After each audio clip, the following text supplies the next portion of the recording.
नमस्कार, स्वागत है आपका। मैं हूं आपके साथ सुमित गुप्ता। आप देख रहे हैं राजस्थान सुपर 100। शुरू करते हैं सुपरफास्ट खबरों का सिलसिला। ईआरसीपी को राष्ट्रीय परियोजना घोषित करने की मांग को लेकर कांग्रेस आर पार के मूड में है। टोंक में प्रदेश कांग्रेस के निर्देश पर टोंक जिला कांग्रेस कमेटी ने केंद्र सरकार से ईआरसीपी को राष्ट्रीय परियोजना घोषित करने की मांग की। प्रेस कॉन्फ्रेंस कर कांग्रेस आम जनता को ईआरसीपी की हकीकत बता रही है। कांग्रेस का आरोप है कि राजस्थान के 25 सांसद और प्रदेश से ताल्लुक रखने वाले केंद्रीय जल शक्ति मंत्री प्रदेश को हक नहीं दिला पा रहे। किरोड़ी लाल मीणा ने ईआरसीपी को लेकर प्रदेश सरकार को घेरा तो कांग्रेस ने भी पलटवार करने में देर नहीं लगाई। ग्रामीण विकास मंत्री रमेश मीणा ने बीजेपी पर हमला बोलते हुए कहा कि बीजेपी राजस्थान के 13 जिलों की 41% आबादी के हितों पर कुठाराघात कर रही है। मिशन 2023 की तैयारियों में जुटी बीजेपी। सिरोही के माउंट आबू में बीजेपी का प्रशिक्षण शिविर। प्रदेश के 52,000 बूथों को मजबूत करने की कोशिश। ईआरसीपी को लेकर एक बार फिर किरोड़ी लाल मीणा ने प्रदेश सरकार पर निशाना साधा है। किरोड़ी लाल मीणा ने कहा कि प्रदेश सरकार जनता को गुमराह कर रही है। साथ ही सवाल भी पूछा कि आखिर 70 सालों तक कांग्रेस को ईआरसीपी की याद क्यों नहीं आई। किरोड़ी लाल मीणा ने कहा कि विधायक और सीएम रिवाइज प्रस्ताव लेकर मेरे साथ दिल्ली चले। नेशनल प्रोजेक्ट घोषित करवाने की गारंटी मेरी है। विवादित वायरल वीडियो मामले में आरोपी सलमान चिश्ती को कोर्ट ने 1 दिन की न्यायिक अभिरक्षा में भेजा। रिमांड खत्म होने के बाद अजमेर कोर्ट में पेश किया था। कृषि विभाग ने खरीफ फसल की खेती करने वाले किसानों को किराए पर ड्रोन उपलब्ध करवाने की व्यवस्था शुरू की है। बजट घोषणा के बाद कृषि मंत्री लालचंद कटारिया कस्टम हायरिंग केंद्र पर पहुंचे और ड्रोन की गुणवत्ता का निरीक्षण किया। ड्रोन सिस्टम से फसलों में खाद और कीटनाशकों के छिड़काव का किसानों को प्रशिक्षण भी दिया गया। आधुनिक उपकरणों से कृषि को बढ़ावा देने के लिए सरकार ड्रोन जैसे उपकरणों के जरिए राज्य के किसानों की उपज 2 गुना से अधिक करना चाहती है। अमरनाथ हादसे में राजस्थान के 3 लोगों की गई जान। श्रीगंगानगर में सुशील खत्री का हुआ अंतिम संस्कार। अमरनाथ में बादल फटने से अब तक 16 श्रद्धालुओं की हुई मौत। राजस्थान के 3 लोगों की गई जान। हादसे में 40 लोग लापता। करौली सदर थाना पुलिस ने अवैध हथियार की खरीद फरोख्त में संलिप्त 2 बदमाशों को गिरफ्तार किया। बदमाशों के पास से 20 जिंदा कारतूस और 1 मैगजीन जब्त की गई। पुलिस आरोपियों से पूछताछ कर रही है। चेकिंग के दौरान कांस्टेबल नेमीचंद को मुखबिर से सूचना मिली कि स्लेटी रंग की कार में 2 लोग अवैध हथियार की खरीद फरोख्त कर करौली की तरफ आ रहे हैं, जिस पर थानाधिकारी ने पुलिस जाब्ता सहित कोंडर टोल नाके के पास दबिश दी तो नाकाबंदी के समय एक स्लेटी रंग की कार धौलपुर की तरफ से आती नजर आई।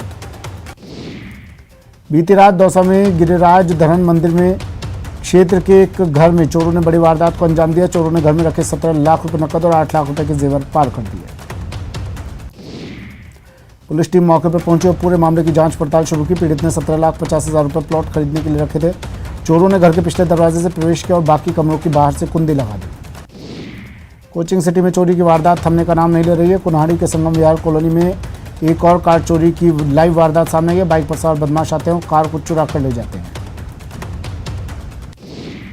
तस्वीरों में आप देख सकते हैं किस प्रकार बेखौफ होकर बदमाश बाइक पर सवार होकर आते हैं और चंद मिनटों में ही कार को स्टार्ट कर चोरी की वारदात को अंजाम देकर फरार हो जाते हैं।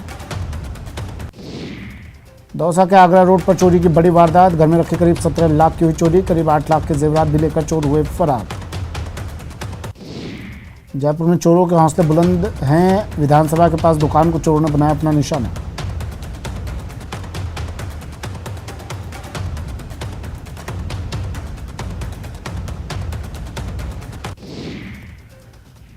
अलवर में दिन दहाड़े लुटेरों ने मिष्ठान भंडार पर फायरिंग की कर फरार हो गए। जानकारी के मुताबिक बाइक पर सवार होकर आए बदमाशों ने पहले काउंटर पर 50 लाख रुपए की रंगदारी की पर्ची दी और फिर फायरिंग कर फरार हो गए। दुकानदार के मुताबिक पर्ची में भोंडसी जेल में बंद 2 बदमाशों मोहित उर्फ दांडी और नवीन गुजर उर्फ धागावाला के नाम लिखे हैं और उस पर्ची में लिखा है कि अभी तो गोलियां चलाई है, जो चेतावनी अगर 50 लाख नहीं दिए तो अंजाम बुरा होगा। नागौर की सदर थाना पुलिस ने एसपी राममूर्ति जोशी के दिशा निर्देश पर मादक पदार्थों के खिलाफ कार्रवाई करते हुए 2 आरोपियों को गिरफ्तार किया है। आरोपियों के पास से कार, एक बाइक और 53,000 रुपये नकद भी बरामद किए गए। सदर थाना पुलिस और डीएसटी की टीम ने संयुक्त रूप से इस कार्रवाई को अंजाम दिया। कोटा के उम्मेदगंज से 65 वर्षीय बुजुर्ग के लापता होने का मामला सामने आया। बुजुर्ग पिछले 5 दिनों से अपने घर से लापता है। पेंशन लेने के लिए बुजुर्ग घर से निकला था। परिजनों ने बुजुर्ग के लापता होने की सूचना उद्योगनगर थाने में दर्ज करवाई। नागौर पुलिस ने 2 चोरों को गिरफ्तार किया जो शहर और आसपास के गांव में निर्माण सामग्री की चोरी करते थे।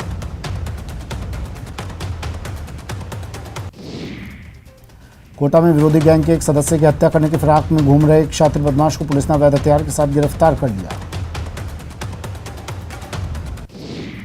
सीकर के उद्योगनगर थाना पुलिस ने मादक पदार्थ तस्करों के खिलाफ कार्रवाई करते हुए 2 अफीम तस्करों को गिरफ्तार किया। दोनों बदमाश सीकर शहर में अफीम बेचने के लिए आ रहे थे। पुलिस ने इनके कब्जे से 1 किलो 100 ग्राम अफीम बरामद की। श्रीगंगानगर के रायसिंह नगर में आबकारी विभाग में कार्रवाई करते हुए एक कार चालक को 10 पेटी बियर सहित गिरफ्तार किया। आबकारी विभाग को मुखबिर से सूचना मिली थी कि एक कार में 10 पेटी बियर अवैध रूप से ले जाई जा रही है। कोटा की खातौली थाना पुलिस ने कार्रवाई करते हुए एक युवती से दुष्कर्म करने के आरोपी को गिरफ्तार कर लिया। भरतपुर में विशिष्ट न्यायाधीश डकैती प्रभावित क्षेत्र के न्यायाधीश डॉक्टर संजय कुमार गुप्ता ने डकैती के एक प्रकरण में 2 लोगों को 7 साल की सजा सुनाई। उदयपुर के सलूम्बर कस्बे में देर रात घर में घुसकर वृद्ध महिला के साथ मारपीट कर गहने चुराने वाले आरोपी को सलूम्बर पुलिस टीम ने 24 घंटे में गिरफ्तार कर लिया। भरतपुर में ट्रेलर ने मारी ट्रैक्टर को टक्कर। इस हादसे में ट्रेलर और ट्रैक्टर के हुए 2 टुकड़े। हादसे में एक युवक की मौत हो गई और 2 लोग घायल हो गए। कोटा में तेज रफ्तार का कहर देखने को मिला। एक असंतुलित होकर पलटी बस। इस हादसे में 25 से अधिक यात्री घायल हो गए, जिसमें 3 लोगों की हालत नाजुक बताई जा रही है। बारां जिले के देवरी कस्बे में 3 साल की बालिका के कुपोषण के दौरान कमजोरी और बीमारी से मौत के बाद प्रशासन हरकत में आया है। बांसवाड़ा जिले के तमाम बड़े अधिकारियों को अध्यात्म का ज्ञान देने के लिए ईश्वरीय ब्रह्म कुमारी के द्वारा एक कार्यशाला का आयोजन किया गया, जिसमें जिला स्तरीय कई बड़े अधिकारियों के साथ ही अन्य लोग मौजूद थे। 23 जुलाई को कोलकाता शालीमार सुपरफास्ट अपने प्रारंभिक स्टेशन उदयपुर सिटी से और ट्रेन संख्या 20972 कोलकाता शालीमार उदयपुर सिटी सुपरफास्ट अपने मूल स्टेशन कोलकाता शालीमार से 24 जुलाई को रद्द रहेगी। ईद उल जुहा आज पूरे देश में मनाया जा रहा है। इस मौके पर राजस्थान के अल्पसंख्यक मामलात मंत्री शाले मोहम्मद ने देश और प्रदेशवासियों को ईद उल जुहा की मुबारकबाद देकर शुभकामना दी। कोटा शहर में ईद उल जुहा का पर्व रविवार को हर्षोल्लास के साथ मनाया गया। इस मौके पर ईदगाह और कई मस्जिदों में अकीदतमंदों की भीड़ उमड़ पड़ी। आरएसएस संघ प्रमुख डॉक्टर मोहन भागवत 8 दिन से झुंझुनू के प्रवास पर हैं। आज उनके इस झुंझुनू प्रवास का अंतिम दिवस है। संघ प्रमुख डॉक्टर मोहन भागवत की गाड़ी सीधे मंदिर परिसर के अंदर ले जाई गई। मंदिर में करीब आधे घंटे तक भागवतों के इस मौके पर सुरक्षा के पुख्ता बंदोबस्त थे। अजमेर में ईद उत्साह के साथ मनाई गई। ईद की मुख्य नमाज केसरगंज स्थित ईदगाह पर अदा करवाई गई। ईद उल जुहा के मौके पर अजमेर में ख्वाजा गरीब नवाज की दरगाह में सुबह जन्नती दरवाज़ा खोला गया। ईद का त्यौहार बारां जिले में भी हर्षोल्लास के साथ मनाया जा रहा है। जिले में मस्जिदों में ईद की विशेष नमाज अदा की गई। डूंगरपुर जिले में प्रधानमंत्री आवास योजना के तहत बनाए जा रहे आवास किश्त के अभाव में अधूरे पड़े हैं। किश्तें नहीं मिलने से आवासों का निर्माण कार्य ठप हो गया है। झालावाड़ जिले के भवानी मंडी थाना इलाके में आज सुबह खेत पर कृषि कार्य कर रहे युवक पर आकाशीय बिजली गिर गई। हादसे में गंभीर रूप से झुलसे युवक की मौत हो गई। कोटपुतली समेत जयपुर के ग्रामीण इलाके में ईद उल जुहा के अवसर पर मुस्लिम धर्मावलंबियों ने मस्जिदों में नमाज अदा की। पोखरण में ईद उल जुहा का पर्व हर्षोल्लास के साथ मनाया गया। पोखरण के जैसलमेर रोड स्थित शाहजहानी ईदगाह पर नमाज अदा की गई। अकीदत और एहतराम से ईद उल जुहा का पर्व शहर और ग्रामीण क्षेत्रों में मनाया जा रहा है। अलवर में ईद के मौके पर हजारों की संख्या में लोगों ने ईद की नमाज अदा की। ईदगाह के इमाम ने नमाजियों को नमाज अदा करवाई। बूंदी में भी मुस्लिम समुदाय के लोगों ने बकरीद का पर्व उल्लास के साथ मनाया। इस मौके पर नवल सागर ईदगाह और मीराबाग में हुई मुख्य ईद की नमाज अदा की गई। त्याग और कुर्बानी का त्यौहार ईद उल जुहा आज मनाया जा रहा है। राजधानी जयपुर में आज ईद के अवसर पर नमाज अदा की गई। सुजानगढ़ में भी मुस्लिम समुदाय के लोगों ने बकरीद का पर्व उल्लास के साथ मनाया। इस मौके पर मुख्य नमाज शहर की ईदगाह मस्जिद पर अदा की गई। झुंझुनू में ईद के मौके पर हजारों की संख्या में लोगों ने ईद की नमाज अदा की। ईदगाह में ईद उल जुहा की नमाज सुबह 7 बजे शहर काजी ने अदा करवाई। इस मौके पर देश में अमन चैन भाईचारे का संदेश दिया। चित्तौड़गढ़ में ईद के मौके पर पूरे जिले में खुशी और सौहार्दपूर्ण तरीके से सामूहिक नमाज अदा की गई। जैसलमेर में स्थित बड़ी ईदगाह में आज सुबह ईद की नमाज अदा की गई। हजारों की संख्या में मुस्लिम समाज के लोग सुबह 8:30 बजे ईदगाह पहुंचे, जहां काजी द्वारा उन्हें नमाज अदा करवाई गई। डूंगरपुर जिला मुख्यालय सहित जिले भर में मुस्लिम समाज की ओर से ईद उल जुहा का त्यौहार हर्षोल्लास के साथ मनाया गया। प्रतापगढ़ जिले के वन क्षेत्र में लगातार जमीन पर अतिक्रमण के मामले सामने आ रहे हैं। यहाँ स्थिति यह है कि कहीं झोपड़ियां बन रही है तो कहीं खेत बनकर अतिक्रमण किया जा रहा है। रणथंभौर नेशनल पार्क 3 महीने के लिए बंद है, जिसके चलते लोग नेशनल पार्क में भ्रमण नहीं कर सकते और जंगल के राजा का फिलहाल दीदार नहीं कर सकते, लेकिन जंगल का राजा लोगों को दीदार करवाने के लिए खुद ही बाहर आ जाए। ऐसा ही वाक्य सवाई माधोपुर के रणथंभौर त्रिनेत्र गणेश मंदिर दुर्ग के रास्ते पर देखने को मिला। रणथंभौर दुर्ग के रास्ते पर नेशनल पार्क की सुरक्षा दीवार के ऊपर ही टाइगर श्रद्धालुओं को बैठा हुआ दिखाई दिया। पोखरण के राजमथाई गांव में पानी की समस्या से परेशान ग्रामीणों का गुस्सा फूट पड़ा।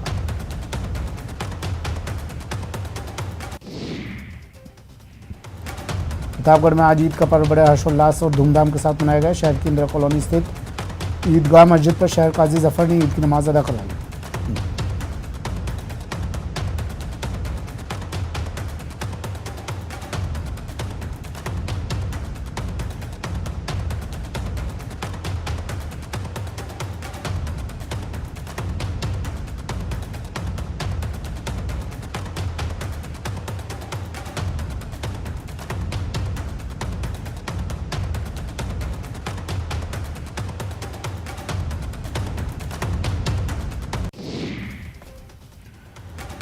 धौलपुर में बारिश की झड़ी के बीच आज रविवार को मुस्लिम समाज द्वारा ईद का पर्व धूमधाम और हर्षोल्लास से मनाया गया। हालांकि बारिश के चलते मुख्य नमाज को लेकर सामूहिक नमाज अदा करने में कुछ खलल पड़ी। बांसवाड़ा शहर कोतवाली में शनिवार दोपहर बाद सुरक्षा सखी की बैठक आयोजित की गई। इस बैठक में शहर कोतवाल रतन सिंह चौहान ने कहा कि महिलाओं पर कहीं भी कोई अपराध होता है तो उसे छुपाया ना जाए, उसकी शिकायत की जाए। राजसमंद जिले की रेलमगरा पंचायत समिति के प्रधान जूनदा पंचायत के दौरे पर रहे। वहां उन्होंने ग्रामीणों से संवाद किया और उनकी समस्या सुनी। अजमेर डेयरी के नए प्लांट में सीसीटीवी कैमरे लगाए गए, जिसका उद्घाटन किया गया। डेयरी में नए प्लांट को आधुनिक करते हुए 50 सीसीटीवी कैमरे लगाए गए हैं।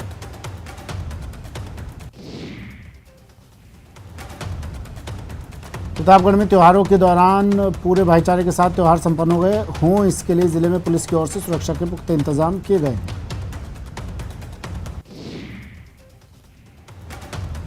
राजसमंद जिले के आमेर तहसील के जौहर गांव में युवती की शादी में समाजसेवी नीरज सिंह राणा मसीहा बनकर सामने आया और 51,000 का कन्यादान कर शादी में अहम आर्थिक योगदान दिया।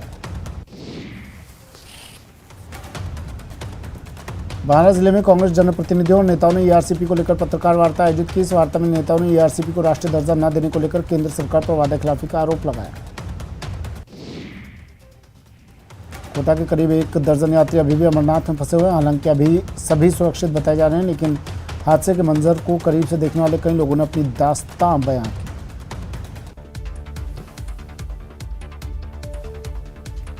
करौली में बकरीद पर शांति सुरक्षा व्यवस्था और सांप्रदायिक सौहार्द बनाए रखने का संदेश देने के लिए एसपी नारायण टोगस के नेतृत्व में पुलिस जवानों ने फ्लैग मार्च निकाला। पैरामिलिट्री फोर्स में नियुक्ति नहीं होने से अभ्यर्थी अब दिल्ली की ओर पैदल ही चल चुके हैं। यूथ कांग्रेस के राष्ट्रीय अध्यक्ष वीवी श्रीनिवास के नेतृत्व में पैदल यात्रा धौलपुर पहुंची। धौलपुर पहुंचने पर यूथ कांग्रेस की तरफ से यात्रा का स्वागत और समर्थन किया गया। धौलपुर में एक मकान के बरामदे की पट्टियां भरभरा कर टूटकर नीचे जा गिरी। इस दरमियान घर के अंदर महिला पुरुषों सहित लोगों में हड़कंप मच गया।